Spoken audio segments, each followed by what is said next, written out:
शिवनार मुनि ने अपनी धर्म पत्नी को बताया है, 7 नदियों का जल, 7 सरोवर नहीं, 7 पवित्र नदियों का जल, 7 पवित्र नदियों का जल, उसमें से कावेरी, नर्मदा, गंगा, गोदावरी, सरस्वती, जितनी ये 7 नदियों की पवित्रता है, मंदाकिनी, नर्मदा, गंगा आदि, यमुना, 7 नदियों का जल एकत्रित कर और 7 नदियों के जल से किसी भी महादेव के मंदिर में एकांतेश्वर महादेव का नाम ले। कौन से महादेव? हमने पहले कथा में कहा है, कई बार एकांतेश्वर महादेव की कथा भी कही है, सुनिए आप लोगों ने। एकांतेश्वर महादेव का हमने वर्णन किया है। जिस दिन तुम्हें लगे कि मेरा ये काम होना चाहिए, उस दिन एकांतेश्वर महादेव के पास जाकर बैठ।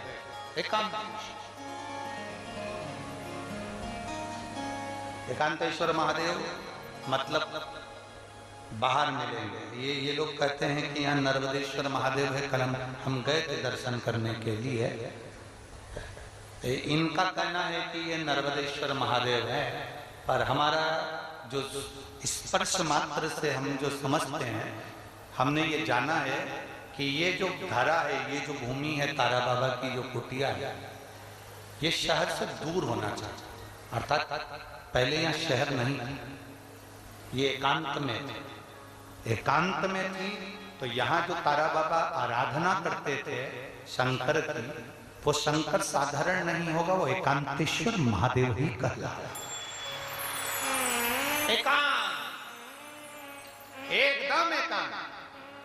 इनका कहना है नर्मदेश्वर है, वो नर्मदा का शिवलिंग है। शिवलिंग कहीं का भी हो सकता है, पर उसकी एकांतता देखी जाती है, एकदम मौन, स्थिर, साथ बैठे,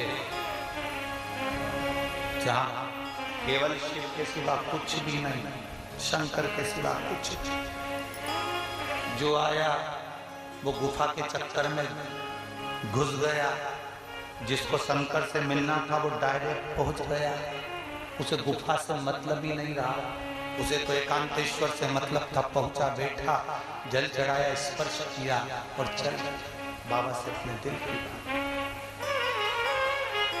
हृदय की बात, एकांत। 7 नदियों का जल रखकर 7 बेलपत्र के ऊपर 7 नदियों का जल, एक बेलपत्र ली, उसके ऊपर एक कटोरी में, बाटकी में, एक पात्र में एक नदी का जल, दूसरी बेलपत्र ली, दूसरी कटोरी में फिर जल, फिर तीसरी में बाबा की आराधना कर कर, शिव से विनती कर कर, भगवान शंकर के नामों का 108 नामों का जाप कर कर, श्री शिवाय नमस्तुभ्यं कर कर, एक कटोरा जहां से पानी बहकर नीचे आता है वहां लगा लीजिए और एक बेलपत्री को उठाकर शिव जी के शिवलिंग पर समर्पित करिए। समर्पित करते समय डंडी का मुख अशोक सुंदरी की ओर हो। अशोक सुंदरी का जगह मालूम है सबको? सबको मालूम है ना? अशोक सुंदरी की ओर मुख, अशोक सुंदरी भी समझ गड़बड़ ना करिए। ये शिवलिंग जलाधारी, ये जल बह रहा है नीचे सामने से, स्थान गणेश जी का, कार्तिकेय जी का, बीच में एक मोटी सी लाइन होती है, वो अशोक सुंदरी का स्थान है। शिवलिंग ये जलाधारी माता पार्वती जी का हस्त कमल, शंकर जी के ऊपर जो जलधारी रखी रहती है ऊपर, जिसमें से एक एक बूंद नीचे गिरती है, वो शंकर भगवान की 5 लड़कियां हैं, जया, विषहरा, शामलीवारी, दौतली, देव। शंकर जी की 5 लड़कियां शिव जी के ऊपर एक एक बूंद पानी गिराती रहती हैं।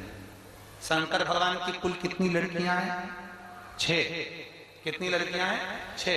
5 जया, विषहरा, शामलीवारी, दौतली, देव। शंकर जी की 6 नंबर की लड़की है अशोक सुंदर।